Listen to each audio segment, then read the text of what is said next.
I am going to tell you something, and I need you to really hear it, because this could happen to you. It could happen to your mother. It could happen to anyone who walks into a bank and trusts the man behind the desk because he is wearing a nice tie and calling you sweetheart. My name is Dorothy Maynard. I am 71 years old. I have lived in the same house for 43 years. I drive a Buick that still runs fine, thank you very much. I do the crossword every morning in pen because pencils are for people who are not sure of themselves. And up until about 14 months ago, I had $183,000 in a savings account at First Heritage Bank on the corner of Main and Sycamore, right next to the dry cleaner that closed down and the pizza place that should have closed down. That money was not for me. Well, not exactly. That money was for my husband, Robert. Bobby, he is 74. He has Alzheimer's. He was diagnosed 6 years ago, back when he started putting the car keys in the refrigerator and calling our daughter by our dog's name. The dog has been dead for 8 years, which makes it worse somehow. Bobby was an electrician for 38 years. He rewired half the houses in this town. He could look at a junction box and tell you what was wrong before he even opened it. He was smart in that quiet, useful way that does not get you on magazine covers but keeps the lights on. Literally. When he got sick, I promised him, and I know he does not remember the promise, but I remember it. I said, Bobby, I am going to take care of you, whatever it costs, however long it takes. You took care of this family for 40 years, and now it is my turn. The $183 in savings was how I was going to keep that promise. It was Bobby's pension money, my Social Security, 30 years of being careful, 30 years of not buying the nice coat because the furnace might need replacing, 30 years of putting $20 here, $50 there, into an account that was supposed to be untouchable. Then I met Gerald Fenton. Gerald was the new branch manager at First Heritage. He started about 2 years ago. Young guy, maybe 40, 45, good hair, big smile, the kind of man who holds the door for you and remembers your name the second time you come in. He called me Mrs. Maynard for about a month, and then switched to Dorothy, and then switched to Sweetheart, which I did not love, but I did not correct because I was raised to be polite, and that is a flaw I am working on. Gerald started making suggestions, little ones at first. Dorothy, your savings rate is very low. You are barely keeping up with inflation. I did not know what inflation had to do with anything. My money was in the bank. It was safe. That was the point, but Gerald kept at it. Every time I came in to deposit Bobby's pension check, he would say something. You know, there are options that could really grow that money for you. Have you thought about diversifying? I would hate to see you lose purchasing power when there are better vehicles available. Vehicles. Like my money needed a car. I should have said no. I should have said, Gerald, I appreciate your concern, but my money is fine where it is, and please stop calling me sweetheart. But here's the thing about being 71. People stop listening to you. Your kids are busy. Your friends are tired. The world moves fast, and you feel like you are standing still. And when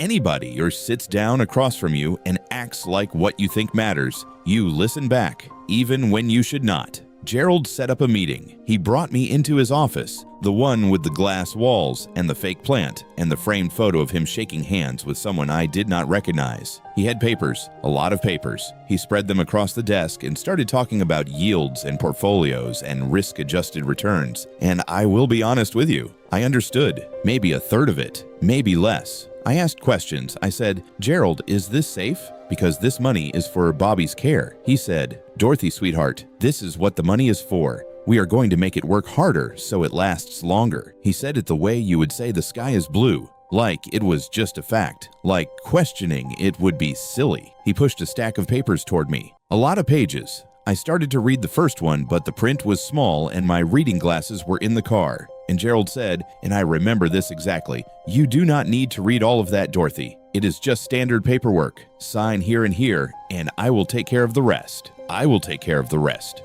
I signed. God help me, I signed what I signed, and I did not understand this until months later when my daughter Margaret looked at the documents and nearly had a stroke. Was an authorization to move my entire savings into a portfolio of high-risk investment products. Not bonds, not CDs, not anything a 71-year-old woman with a sick husband should be anywhere near. Leveraged funds, speculative instruments. the kind of investments that make money for the broker whether they go up or down because the commissions are built into the structure. Gerald made $11,000 in commissions from my account in the first 6 months. $11,000 for moving my money from a place where it was safe to a place where it was not. Within 8 months, I had lost $141,000. 141. Gone. Not stolen in the traditional sense. Lost. Evaporated. Dissolved into the market like sugar in hot water. My 183 became $42,000. $42,000 to take care of a man who needs round-the-clock help and does not remember my name on Tuesdays. I found out because Margaret came to visit for Thanksgiving and asked how Bobby's Care Fund was doing. I showed her the statements. She went white. She sat at the kitchen table and read every page Gerald had given me, and then she said a word I will not repeat, but it started with an F, and it was directed at Gerald. Margaret is a paralegal. She knows enough about the law to be dangerous and enough about banks to be furious. She pulled every document. She called the bank's compliance department. She filed a complaint with the state attorney general, and she found me a lawyer. His name was Arthur Webb. He was 68 years old, semi-retired, and he took the case because, his words, "I am too old and too angry to let a bank rob a grandmother." We filed a lawsuit against First Heritage Bank and Gerald Fenton personally for elder financial exploitation, breach of fiduciary duty, and fraud. Arthur's argument was simple. Gerald had targeted a vulnerable elderly client, used high-pressure sales tactics to move her savings into unsuitable investments, and personally profited from the transaction. The bank's legal team, a firm called Whitmore and Kress, very expensive, very confident, argued that I had signed voluntarily, that the paperwork was clear, that I had been presented with risk disclosures, that I was a competent adult who made an informed decision. An informed decision. I did not have my reading glasses. I did not understand the word leveraged, and the man I was supposed to trust told me not to read the papers. The hearing was in March. I showed up with Arthur and Margaret. Bobby was at home with a caretaker, one of the last months I could afford one. Gerald was there. He was wearing a different nice tie. He did not look at me. He looked at his lawyers. He looked at his phone. He looked everywhere except at the old woman he had taken $141,000 from. The bank's attorney, a woman named Rachel Sims, presented their case first. She showed the signed documents. She showed the risk disclosures. She showed that I had initialed every page. She made it sound airtight. Then Arthur stood up. He did not start with the documents. He started with me. Your Honor, I would like to tell you about Dorothy Maynard. She is 71 years old. She has been a customer at First Heritage Bank for 27 years. She deposited her husband's pension check every month like clockwork. She never missed a payment on anything in her life. Her credit score is 822. She is the kind of customer every bank should be protecting. Instead, this bank targeted her. Then he presented the evidence. First, the recordings. I had not told you about the recordings yet. Here's the thing. About a year before any of this happened, Margaret gave me one of those phone apps that records conversations. She said it was for safety, in case I fell or something happened and someone needed to know what was going on. I never turned it off. It just ran in the background.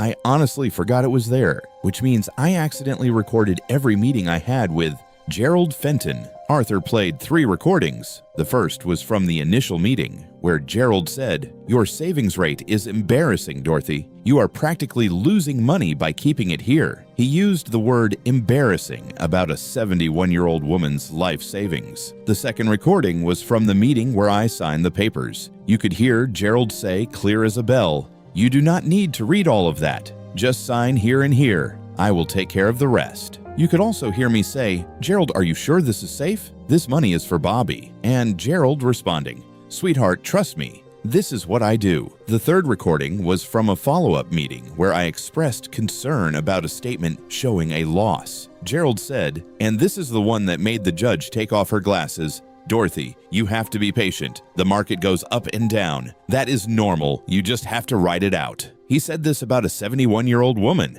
with a husband who has Alzheimer's. Ride it out like she has decades to wait. After the recordings, Arthur presented something else, a pattern. He had contacted the State Banking Commission and obtained complaint records. 3 other elderly customers at the same branch, ages 67, 73, and 79, had filed complaints about Gerald Fenton in the past 18 months. Each one described the same thing: pressure to move savings into high-risk products, dismissive explanations. Just sign here. Each one had lost significant money. The 79-year-old had lost her entire retirement. Arthur had invited them to the hearing.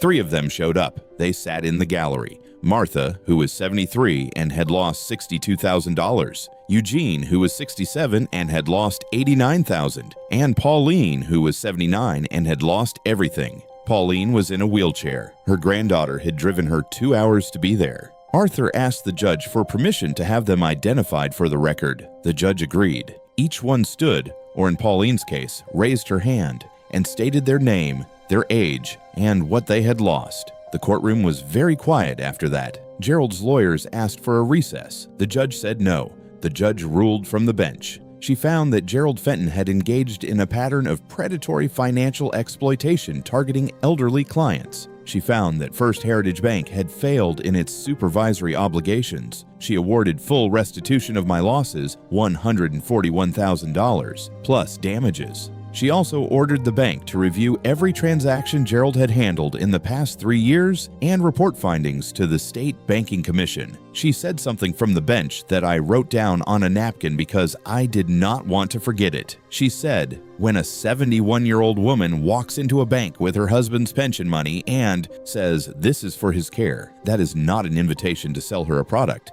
That is a sacred trust, and this bank violated it." Gerald was fired the following week. The State Banking Commission opened an investigation. Last I heard, he is facing 3 more complaints and possible criminal charges. First Heritage sent me a letter apologizing, which I threw in the trash because an apology that comes after a judge orders you to pay is not an apology. It is a receipt. Bobby is still at home. The money is back, not all of it. The damages are still being processed. But the restitution came through, and I moved every penny to a different bank. A credit union, actually. Smaller, quieter. The woman behind the desk does not call me sweetheart. She calls me Mrs. Maynard. I like that better. Margaret comes over every Saturday now to go through my mail and my statements. She says she is just checking in. I know she is making sure nobody else tries what Gerald tried. I let her do it because it makes her feel better, and because she was right. I should not have signed those papers. I know that. But I was trusting, and I was tired, and the man across the desk told me he would take care of it.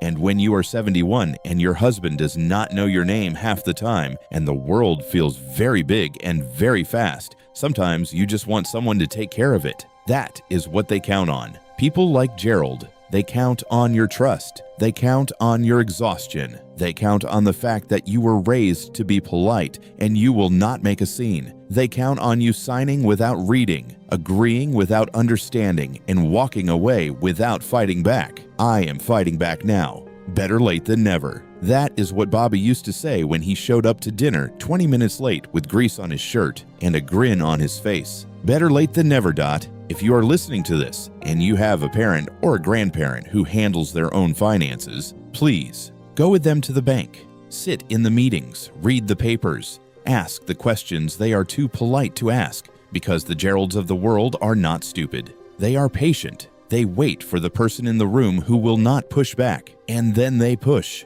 Do not let them push your mother. Do not let them push your father. And for the love of God, do not let anyone tell you to sign something without reading it first. I learned that lesson the hard way. $141,000 the hard way. Bobby's money, our money, the money that was supposed to keep the lights on literally and figuratively from a man who used to keep the lights on for everyone else. He does not remember the money. He does not remember Gerald. He does not remember what happened. But I do, and that is enough, because somebody has to remember. Somebody has to fight. And if Bobby taught me anything in 46 years of marriage, it is this: you do not leave the wiring half done. You finish the job. I am finishing the job. Look, I know what people think when they hear nursing home lawsuit. They think, oh, here we go. Another family trying to squeeze money out of the system because grandpa got a bruise. I get it. I thought the same thing before all this happened, and then I started visiting my grandfather every day at different times, and I stopped thinking that real fast. My name is Maya Okafor. I am 28. My grandfather Elias is 81. He was a mail carrier for 34 years, walked 12 miles a day, rain or shine, carrying a bag that weighed 40 pounds when it was full. He retired at 67 and spent the next 10 years in better shape than most people half his age. He gardened. He walked to the grocery store every morning. He played dominoes with his friends at the community center every Thursday and won more than he lost, which he will tell you about if you give him half a chance. Then he fell, slipped on a wet floor at the grocery store, broke his hip. After the surgery and rehab, his doctor said he needed more care than I could provide at home. I was working full-time as a graphic designer. I could not be there during the day. We looked at options and settled on Meadowbrook Senior Living because the brochure was beautiful and the tour was impressive, and the director shook my hand with both of his hands and said, "We treat every resident like family." Family. Right. The first month was fine. Grandpa seemed okay. He complained about the food, but Grandpa complains about everything that is not his own cooking, so I did not think much of it. He said the staff was polite enough. Coming from Elias Okafor, that is practically a 5-star review. Month 2, things shifted. He started losing weight. Not a lot. Maybe 5 pounds, but on an 81-year-old man who was already thin, 5 pounds shows. I asked the staff about it. They said he was adjusting. Adjusting to what? Smaller portions? Month 3. I noticed a bruise on his left forearm. He said he bumped it on the bed rail. Okay, fair enough. Old skin bruises easily. I know that. But the next week, there was another one on his other arm. And the week after that, one on his shoulder. I am not a paranoid person. I do not jump to conclusions. But I am also not stupid. And when my grandfather is losing weight and gaining bruises, I pay attention. I started visiting at different times. Instead of my usual Saturday afternoon, I would show up at 7 in the morning on a Tuesday, or 9 at night on a Wednesday, or noon on a Thursday. I wanted to see Meadowbrook when they were not expecting family to be there. What I saw made me sick. The first surprise visit, a Tuesday at 7:15 in the morning, I found Grandpa sitting in his wheelchair in the hallway, alone, still in his pajamas. His breakfast tray was on the floor. The food had gone cold. He had not been helped to eat. He was just sitting there, staring at the wall, waiting for someone to remember he existed. I asked a nurse what happened. She said they were short-staffed. It was 7:15 in the morning at a facility that charged $9,000 a month. They were short-staffed. I started documenting everything. I took my phone everywhere. I photographed his meals, tiny portions, lukewarm, often the same thing 3 days in a row. I photographed the bruises. I photographed his room, which had not been cleaned in what looked like a week. Dust on the nightstand, a stain on the floor by the bathroom that nobody had mopped. I wrote down what time I arrived and what I found and who I spoke to and what they said. I did this for 60 days. 60 days of photographs, videos, meal logs, and notes. I kept everything in a folder on my phone labeled Meadowbrook Evidence. In that time, I found out several things. Grandpa's medication schedule was not being followed. He was supposed to take blood pressure medication twice a day, and the logs showed he was only getting it once, sometimes not at all. His physical therapy sessions, which were billed at $240 each, were being skipped. The therapist signed off on sessions that never happened. And the food that my grandfather, who walked 12 miles a day and cooked for himself for 10 years, was being fed, was institutional slop that would not pass muster at a school cafeteria. $9,000 a month for cold eggs, missed medications, and a bruise every other week. I also talked to other families, quietly, carefully, in the parking lot and the hallway, when the staff was not listening. 4 other families had similar concerns.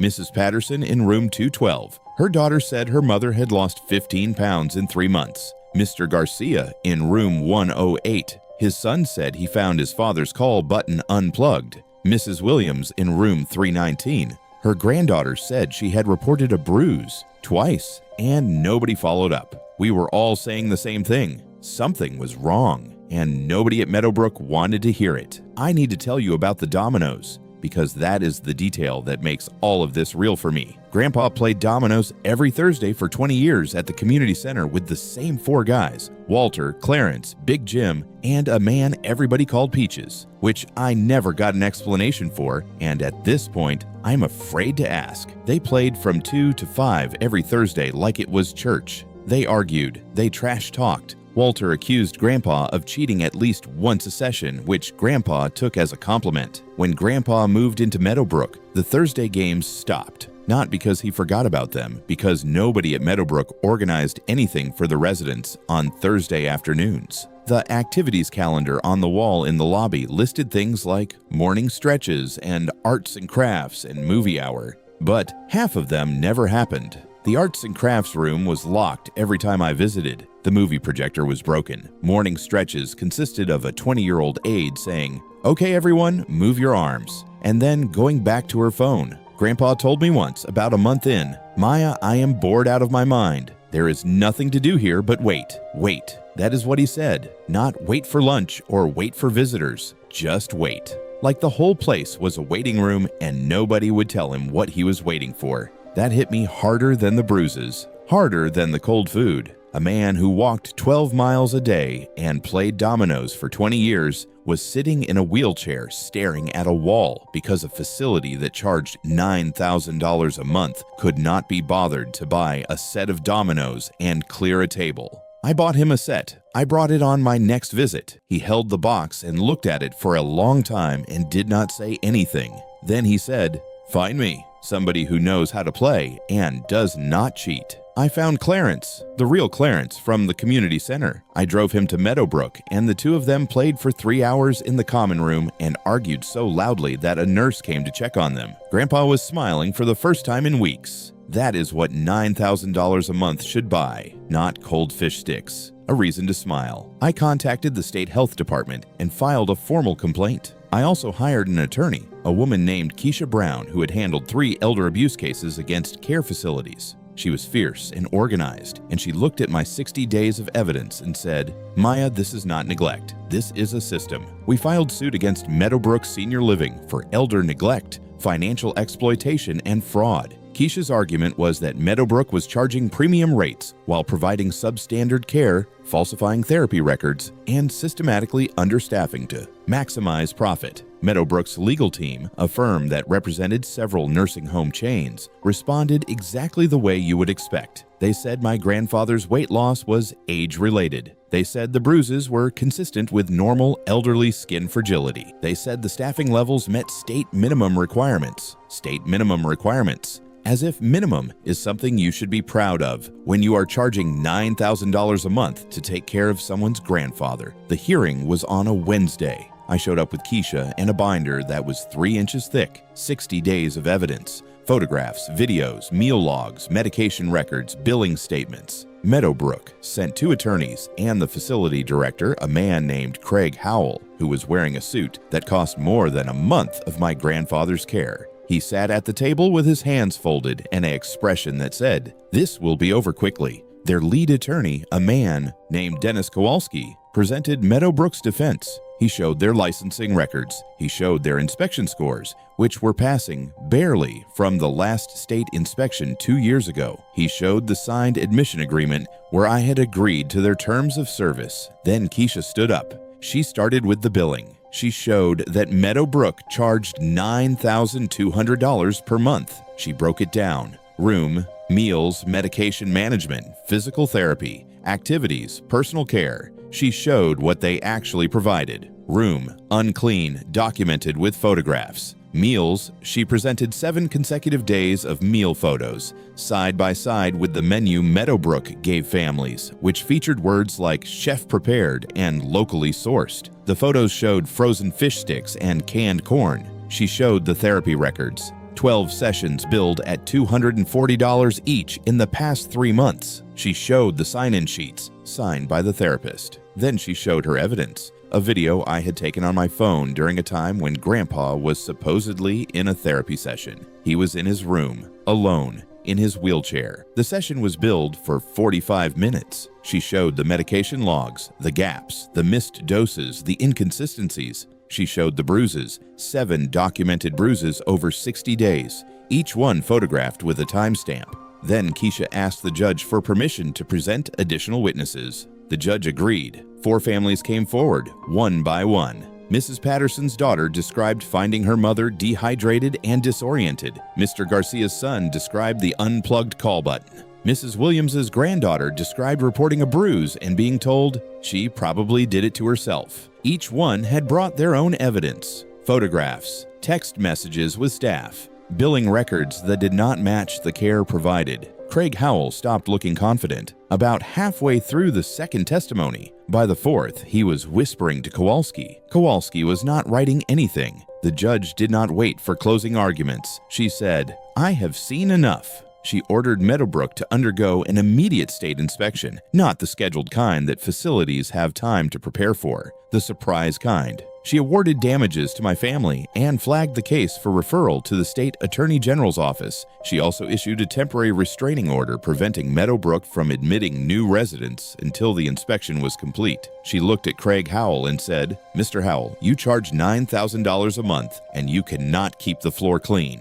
You bill for therapy sessions that do not happen. You serve food that I would not feed to a dog. And when a 28-year-old granddaughter shows up with 60 days of evidence that you are failing the people in your care, your response is that her grandfather's bruises are normal. They are not normal. Nothing about this is normal. Grandpa is at a different facility now, a smaller one. It costs less. The food is better. The staff knows his name. He has started playing dominoes again with a man named Clarence who cheats, according to Grandpa, though Clarence says the same about him. I still visit 3 times a week. I still take photos, not because I do not trust the new place, because I do not trust the industry. When you have seen what I have seen, when you have found your grandfather alone in a hallway in his pajamas at 7 in the morning in a place that costs $9,000 a month, you never fully trust again. You verify, you document, you show up at odd hours and you look in the corners and you ask the questions that polite people do not ask. If you have a loved one in a facility, please hear me.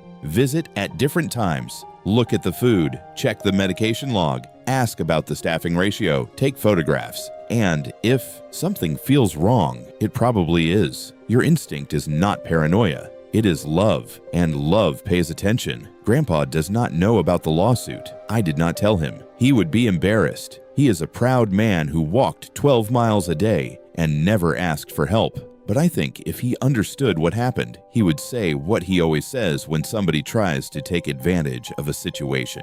People think because you are old, you are done, but I am not done. I am just getting warmed up. He is 81. He is not done, and neither am I. The mechanic at the dealership looked at me, then at the car, then back at me, and I swear to you, he smiled a little bit before he said, "Ma'am, you are looking at about $8,000 in repairs." $8,000 for a 2012 Honda Accord with 94,000 miles on it. Tom's car. My husband Tom, who babied that car like it was his 4th child, who changed the oil himself every 3,000 miles like clockwork, who would have driven it for another 100,000 if he had not died in September and left it sitting in the garage for 4 months while I tried to figure out how to start it. My name is Loretta Briggs. I am 68 years old, and I want to tell you what happens when you are a woman of a certain age walking into a car dealership alone, because what happens is they see dollar signs and they see easy, and they are usually right, except this time they were not.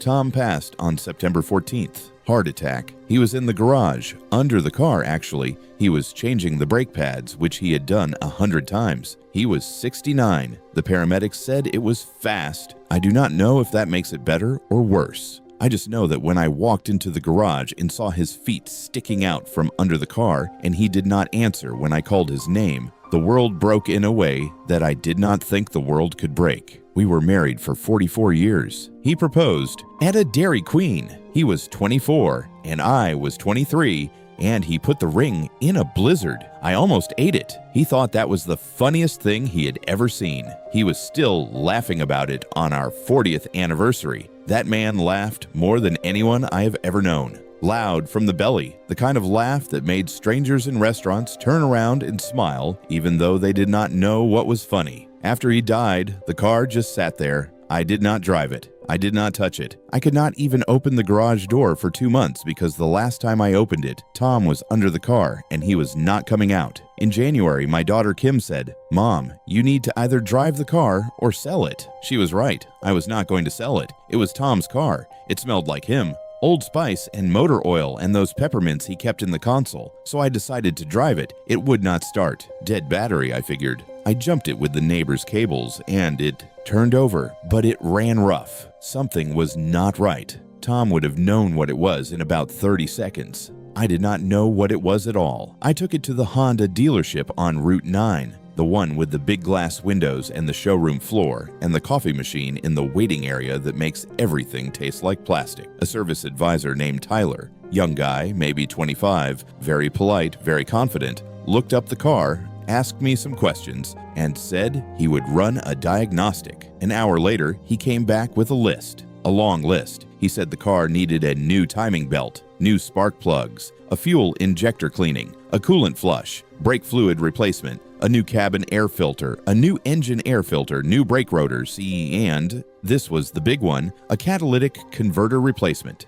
Total, $8,347. I said, Tyler, my husband maintained this car himself for 10 years. He changed the timing belt too, years ago. He replaced the brake rotors last spring. Something does not add up. Tyler smiled the way people smile when they think you do not know what you are talking about. He said, Ma'am, I understand your husband may have done some work himself, but our diagnostic shows these issues, and a catalytic converter is a serious safety concern. I did not have $8,000. Tom's life insurance was still in probate. My Social Security check covered the mortgage and groceries, and that was about it. I told Tyler I would think about it, and I drove home with the check engine light on and a feeling in my stomach like I had eaten something bad. I told Kim. Kim told her husband Steve. Steve told his buddy Marco, who told his uncle Hector, and Hector called me. Hector Delgado is 70 years old. He has been a mechanic for 45 years. He runs a one-bay shop behind his house with a hand-painted sign that says, Hector's Auto, honest work, fair price. He charges $35 an hour.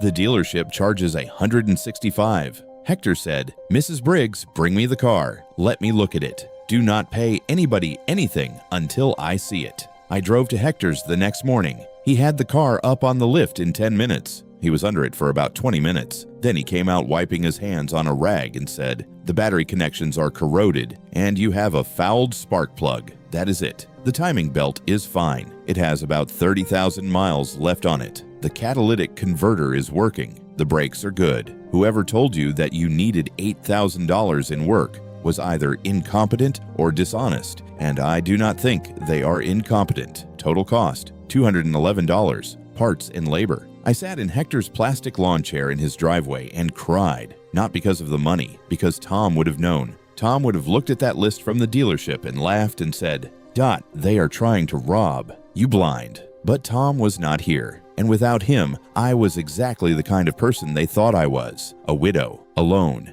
easy. I was angry. I had not been angry since Tom died. I had been sad. I had been lost. I had been numb. But now I was angry because I thought about all the other women like me, all the other widows and widowers and elderly people walking into dealerships alone, trusting the man behind the counter because he has a computer printout and a confident smile. I filed a complaint with the State Consumer Protection Office. They were polite but told me complaints take months to process. Then Kim, who is a bit of a bulldog when she gets going, said, Mom, we are suing them. I hired an attorney named Patricia Fong. She was 60, no nonsense, and she drove a 20-year-old Toyota that she maintained herself because, her words, I do not trust dealerships any more than you do. We filed suit against Prestige Honda for fraud, unfair trade practices, and elder exploitation. Patricia's argument was simple. The dealership had provided a knowingly inflated diagnosis to an elderly customer, recommending $8,000 in unnecessary repairs on a car that needed $200 in work.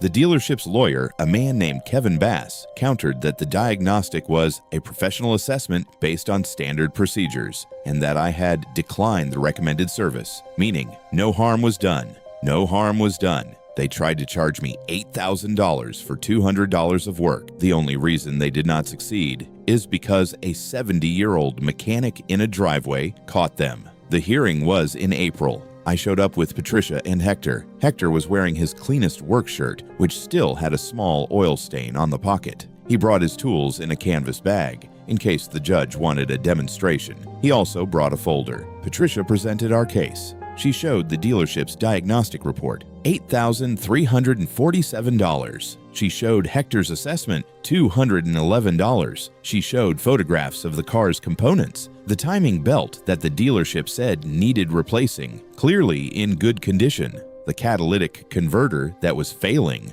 clearly functioning. Then she called Hector as an expert witness. He stated his name, his experience, 45 years as a certified mechanic, ASE certified in 8 specialties, and his assessment of the car. He was calm, direct, the kind of witness who does not need to raise his voice because the facts are loud enough. Then Patricia presented the folder Hector had brought. It was not about my car. It was about 11 other cars. Over the past year, Hector had quietly been examining vehicles that elderly customers brought to him after receiving high repair estimates from dealerships. 11 of them were from Prestige Honda. In every single case, the dealerships recommended. Repairs were dramatically inflated, work that was not needed, parts that were not worn, problems that did not exist. The average overcharge was $4,600. 2 of the customers had actually paid.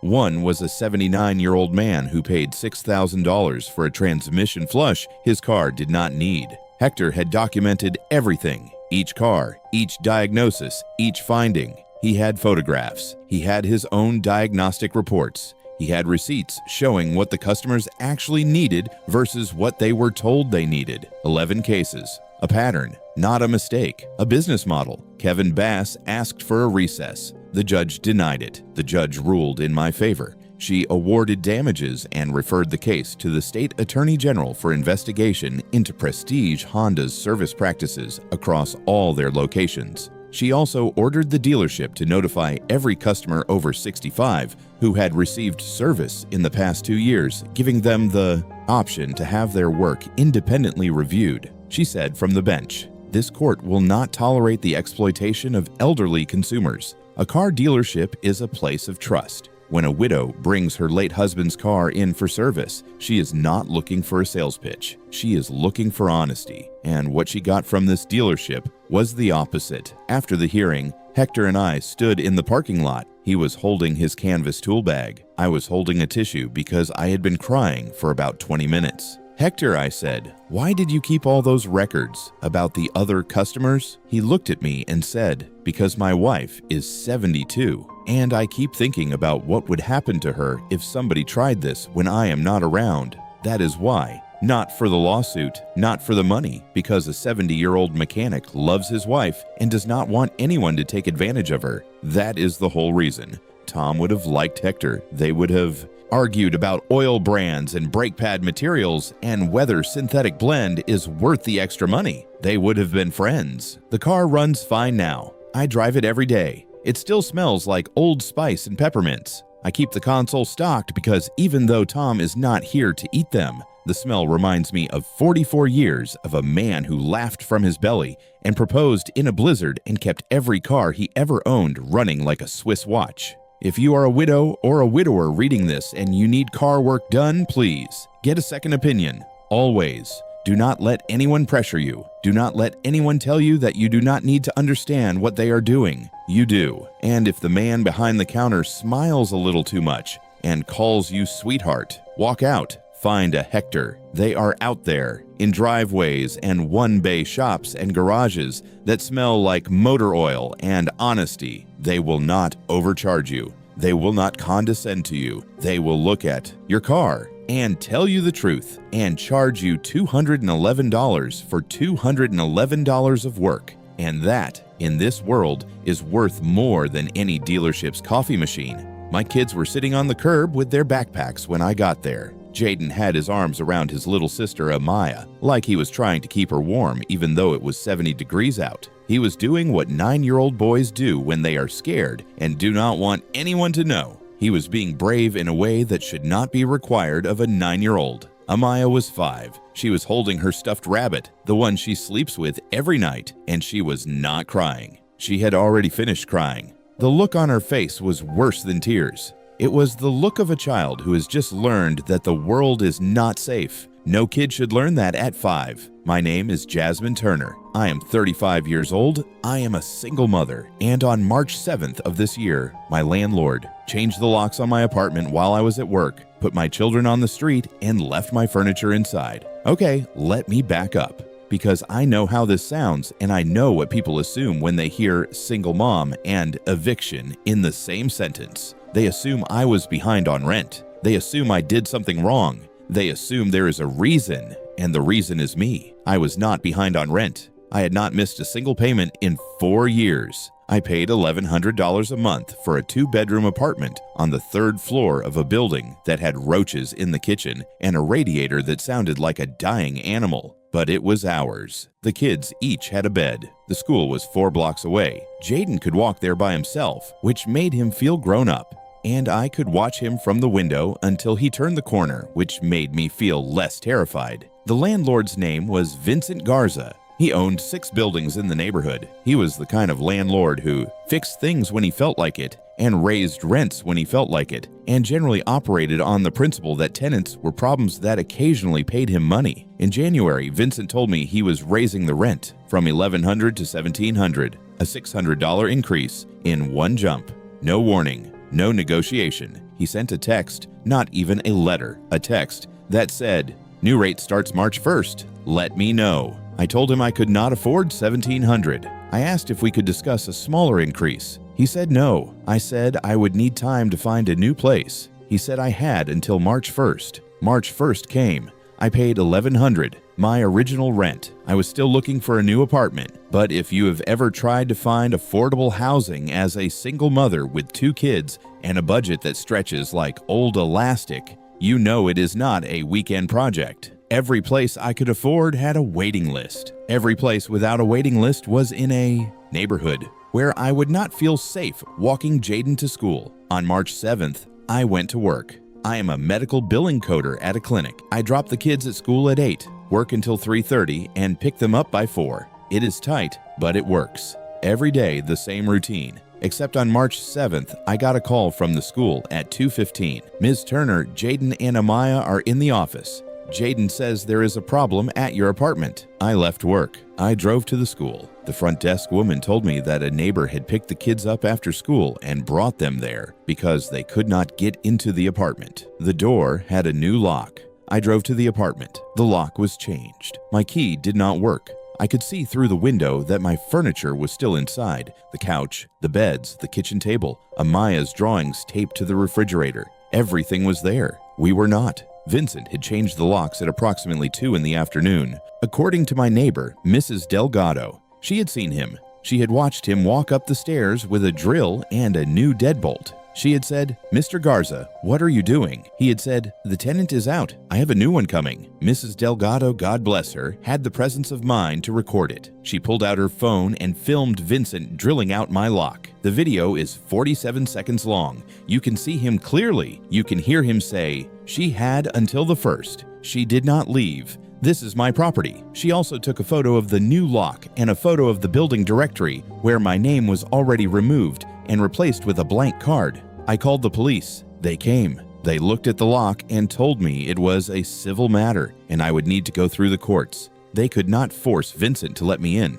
I asked them what I was supposed to do tonight with 2 children and nowhere to go. The officer, who was young and clearly uncomfortable, said, "Ma'am, do you have family nearby?" I do not have family nearby. I have Mrs. Delgado, who let us sleep on her floor that night. Jaden slept in his school clothes. Amaya slept with her stuffed rabbit and woke up 3 times asking if we could go home. I did not sleep at all. I want to tell you about what those 10 days were like, because people hear 10 days and they think, well, that is not that long. And they are right. 10 days is nothing unless you are sleeping on someone's floor with 2 kids and no access to your own underwear drawer. Then 10 days is forever. Mrs. Delgado's apartment was a 1-bedroom. She lived alone since her husband passed. She had a couch that was older than me and a floor that was clean. but hard. Jaden slept on the couch. Amaya and I slept on blankets on the floor. Mrs. Delgado insisted on giving us her bedroom, which I refused, because that woman had already done more for us than I had any right to ask. Every morning, I had to get the kids up at 6 to get them ready for school. We had no clothes except what they were wearing and what was in their backpacks.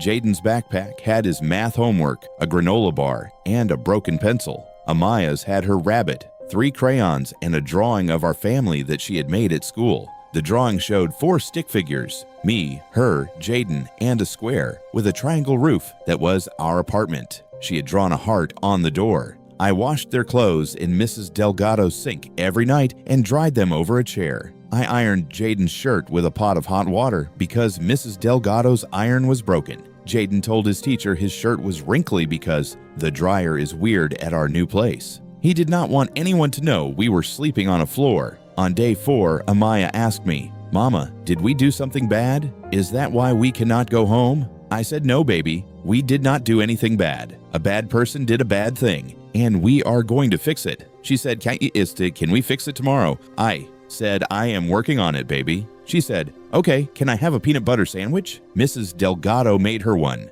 She did not have peanut butter. She walked to the store at 9 o'clock at night and bought some because a 5-year-old on her floor wanted a sandwich. That is who Mrs. Delgado is. And that is who Vincent Garza is. And the distance between those two people is the distance between everything that is right and everything that is wrong with this world. The next morning, I went to the courthouse and filed for an emergency hearing. I also contacted a legal aid attorney named Marcus Webb, who had handled illegal eviction cases before. He took my case immediately. He said, "This is textbook," and I mean literally textbook. I teach a class on landlord-tenant law, and this is one of the examples. We filed suit against Vincent Garza for illegal eviction, unlawful lockout, emotional distress, and violation of tenant protection laws. Vincent's lawyer, a man named Paul Dietrich, argued that I had abandoned the property by failing to pay the increased rent, and that Vincent had a right to secure his property. He said the word abandoned like I had packed my bags and driven off into the sunset instead of going to work to pay the rent he was trying to double. The hearing was 10 days after the lockout. 10 days of sleeping on Mrs. Delgado's floor, driving the kids to school from a different address, wearing the same 3 outfits because my closet was behind a lock I did not have the key to, and explaining to a 5-year-old why we could not go home. Marcus presented our case. He showed my rental history, 48 months of on-time payments. He showed the text message from Vincent raising the rent by $600 with no written notice, which violated state law requiring 30 days written notice for any increase over 10%. He showed that I had paid my legal rent on March 1st. He showed that I had not been served an eviction notice. He showed that no court order had been obtained. He showed that what Vincent did was, in simple terms, a crime. You cannot change someone's locks and call it an eviction. That is not how the law works. There is a process. There are notices. There are hearings. There are timelines. Vincent skipped all of them because he had a new tenant willing to pay more, and he did not want to wait. Then Marcus played Mrs. Delgado's video, 47 seconds. Vincent on camera drilling out my locks, saying, "She had until the 1st. She did not leave. This is my property." Then Marcus presented the text messages, the one where Vincent texted me on March 5th, "Last chance, Jasmine, either pay $1,700 or I will find someone who will." And the one on March 6th, the day before he changed the locks, "I have someone ready to move in this weekend. You had your chance." And the one that made the judge visibly angry, sent to someone else. Marcus obtained it through discovery from Vincent to a friend. Got a single mom in 3B who thinks she can just stay and pay whatever she wants. I am changing the locks Thursday. She will figure it out. These people always do. These people. Marcus read it out loud. He did not need to explain what it meant.